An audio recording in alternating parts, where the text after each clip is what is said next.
giving somebody the blues today. Everyone, here it is, episode 5 of Tekken Bloodline. We're gonna do an in-depth analysis. You guys seen the first 4 that I did. If you haven't, go back and watch them. They're all uploaded on my channel. We have one more to go after this, so subscribe, leave a like on this one, strap in your seatbelts because we're jumping in right now.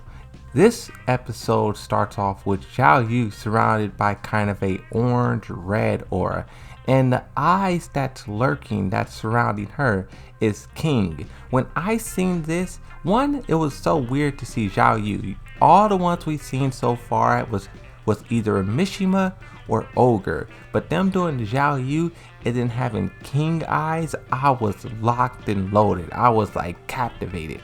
And the scene opens up with Xiaoyu getting giant swung around in circles over and over and over, and then King throws her into a tree.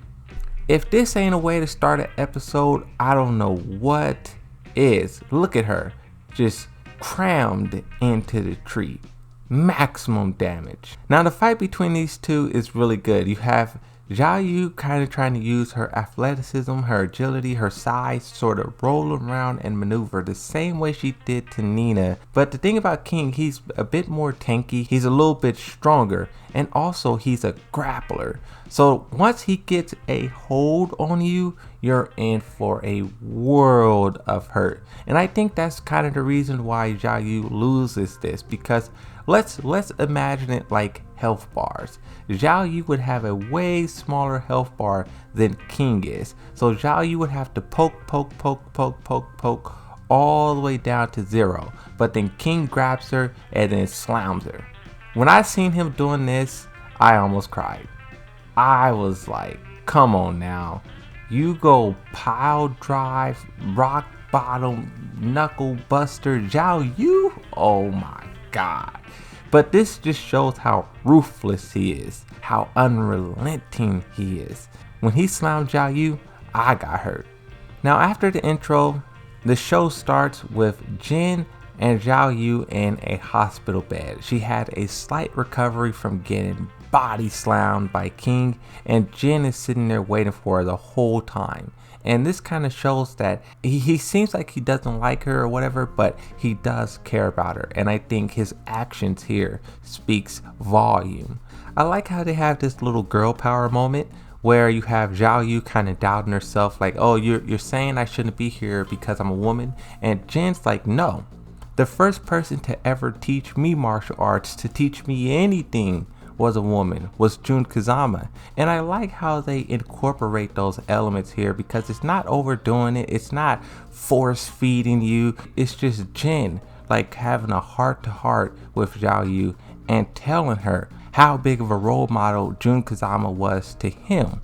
And in doing that, that gives Xiaoyu more confidence. Now this part here was kind of odd when I seen it, but after talking to the live stream, I sort of understand it a little bit more. So you have King standing in the window looking through. Now when I first seen this, I thought King was like gonna jump Xiaoyu or body slam Jin. I was like afraid for everyone. I'm like, this guy might even slam Heihachi if he walks through. But after talking to the live stream, I realized the reason why he's here, he's standing at the door, is because his whole reason for being in the tournament is so he could get money for an orphanage. He didn't want to hurt Xiaoyu, but he did it because he kind of have to. He needs the money so he can rebuild what Ogre destroyed. So him standing here looking through the window, it's not him like lurking and like, trying to, size anyone up, but it's more so he's just checking to see if like how bad she really hurt her. Basically, he feels a little bit guilty. And that's kind of the sad thing about the King of the Iron Fist tournament. You won't necessarily be bad or evil, but you will still have to do evil. Now this is the big one that everyone is complaining about. Paul Phoenix versus King. So King and Paul Phoenix are about to fight. Heihachi is overlooking both of them as the fight happens.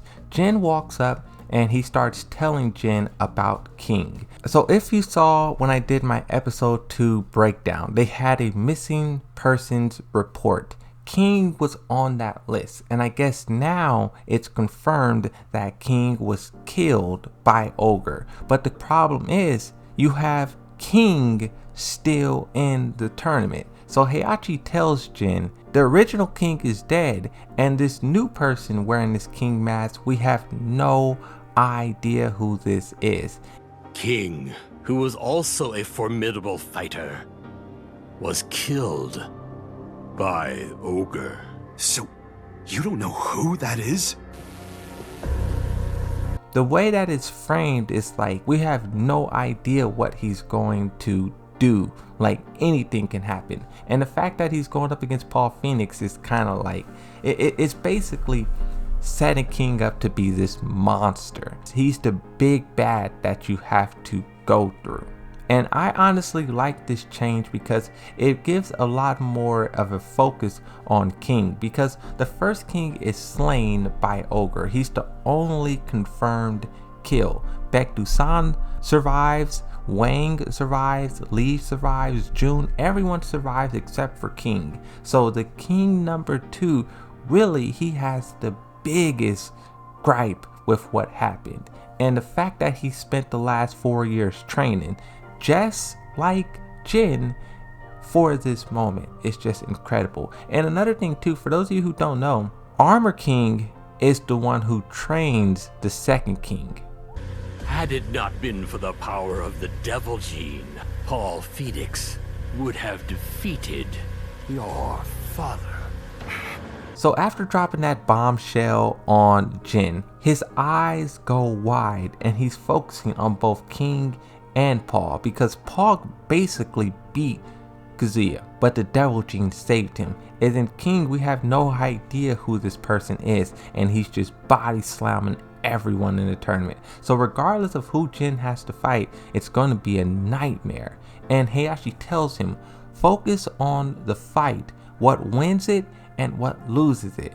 And after this long battle between the two, blow after blow, death fist, hop kick, jaguar kick, all of these iconic moves and iconic blows, Paul Phoenix eventually loses to a grab. Look at this death fist. Charge up, black out. King takes it like a champ. Paul Phoenix, oh, this is his counter hit. He runs up and try to counter hit him. Yeah, Paul Phoenix is just going in, but grabs him, leg chop. And right here, when I was watching this for the first time, once I seen Paul Phoenix get lifted up like this, I was like, yeah, it's over.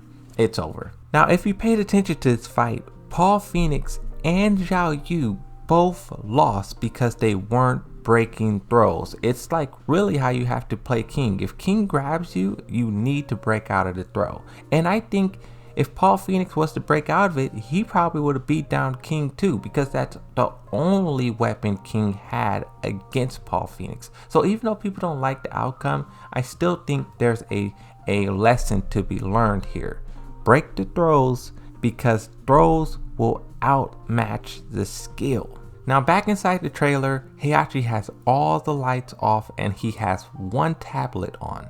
And he's talking with Dr. Boskanovich about Ogre. You have this sort of Aztec sort of carving that they're studying, and you have the cell on the left side. And what they're doing in this instant is getting a live feed on the cell. So once Ogre shows up, because this is grand finals, he should show up after this. Once he shows up, Jin is supposed to jump on him, beat him up, and then they take him to this cell. As Heihachi is leaving his trailer, Julia tries to sneak attack Heihachi. And I like here how Heihachi just dodges this, just no effort dodge. And if he didn't do that, this punch probably would have broke his jaw. He probably would have been hurt. He's barely trying, he's just blocking each attack like it's nothing, and then he grabs her fist. I like how Heihachi is just so powerful here. He's kind of toying with these people, and once he wants to land a blow, he'll hit someone and they'll feel it. It really hurt. Now the reason why Julia is doing this is because Heihachi took Michelle's pendant in episode 2, and Michelle Chang is pretty much gone, missing. Julia is trying to figure out why, where, and also she wants the pendant back. So Jin is walking out of his trailer. He's getting ready to fight King, and he hears people fighting. What the hell? Here, Heihachi tries to trick Jin again. He says, don't waste your Kazama passion on this assassin. And at this point in the tournament, Jin has been doing his own research, so he knows who's who and what's what to a certain degree. And he knows that Julia is not an assassin, and he actually steps up for her. He steps face to face with Heihachi and does not back down. He says leave, and Jin tells him, no, I'm gonna deal with it. You leave. And Heihachi eventually walks away. And the reason why I think Heihachi walks away is because he doesn't want his plans to go wrong. He knows he can start fighting and, you know, really kick things off with Jin and, you know, have the whole the brawl. But then what about the plan with Ogre? So I feel like Heihachi just bites the bullet and he just walks away. Now Jin goes to help Julia up, but she doesn't accept it because he slipped up. When he was talking to Heihachi, he doesn't say Mr. Mishima like he's been saying the whole tournament. He says grandfather. He addresses him as family, and Julia discovers that they are related. The ogre? Who do you think unleashed it on all of us? And then the big bombshell. Jin says Heihachi is trying to help us. He needs the pendant in order to stop someone, to defeat someone. And he's talking about Ogre. And Julia calls him out. He says, the Ogre? Who do you think unleashed him on all of us? And at this point, Jin realizes Heihachi released this monster in the world and is the reason that Jun Kazama dies, is the reason that King dies, is the reason for all of these characters being so furious, so frustrated, so angry. This blows the lid on the whole thing, and I honestly would say that this is what makes Jin betray Heihachi, because really Heihachi betrayed him by keeping this a secret for so long. 4 years of training with the guy, and he never says that he was the reason that Ogre broke free. He could even explain the story and threw in a few lies, but the fact that he didn't even try says a lot. So here Jin promises to give the pendant back at the end of the tournament. Now you have the battle, grand finale, Jin versus King, Mishima versus Grappler. Now as soon as this fight starts, King rushes at him for the grab, and Jin stops him. Look at that, long foot extended all the way out to the stomach. Now this is what Heihachi was telling him. Pay attention to how Paul Phoenix loses, because it could be the same way you lose. So the fact that he's using this long range attack to keep King out means that he was paying very close attention. Every single time King goes for the grab, Jin is using those legs to beat him, to keep the distance. Once again stopping that grab with a kick. At this point, I don't know if Heihachi is happy or if he's sad here, but he's just clutching death grip on that pendant as he's watching the battle unfold. After the fight, Jin walks up to King and tells him, the fight money is yours. The orphanage you were planning on building, go ahead and build it. It's all you. Take it, champ.